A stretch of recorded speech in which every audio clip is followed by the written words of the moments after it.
بسم اللہ الرحمن الرحیم۔ آج کی علم نحو کی پہلی یہ ہے کہ قام زیدن،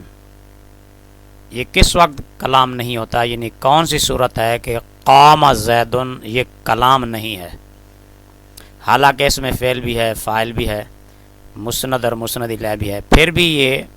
کلام نہیں۔ تو اس کا جواب یہ ہے کہ جب قام زیدن پر حرف شرط داخل کیا جائے تو ایسی صورت میں یہ اصطلاحی کلام نہیں ہوتا۔ جیسے ان قام زیدن، اگر زید کھڑا ہو، کیونکہ اس سے مخاطب کو فائدہ تام حاصل نہیں ہوتا، اور نہ ہی اس پر سکوت صحیح ہے،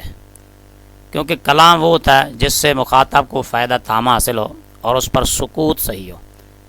کہ اگر کسی سے کہا جائے کہ ان قام زیدن، اگر زید کھڑا ہوا، تو نہ تو اس کو کوئی فائدہ تام حاصل ہوگا اور نہ ہی یہاں پر سکوت صحیح ہے، اس لیے یہ کلام بھی نہیں۔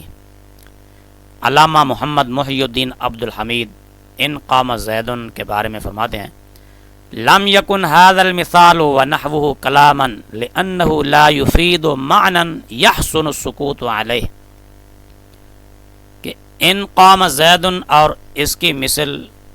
کلام نہیں ہے، یعنی ان قام زیدن اور اس جیسے دوسرے جملے یہ کلام نہیں ہے، کیونکہ یہ ایسے معنی کا فائدہ نہیں دیتا جس پر سکوت صحیح ہو۔ تو جس پر سکوت صحیح نہ ہو وہ کلام نہیں ہوتا، کیونکہ یہ مرکب مفید نہیں ہے، مخاطب کو فائدہ تام حاصل نہیں ہوا، اس لیے یہ قام زیدن پر اگر حرف شرط داخل کیا جائے، ان قام زیدن کہا جائے، تو یہ کلام نہیں ہے۔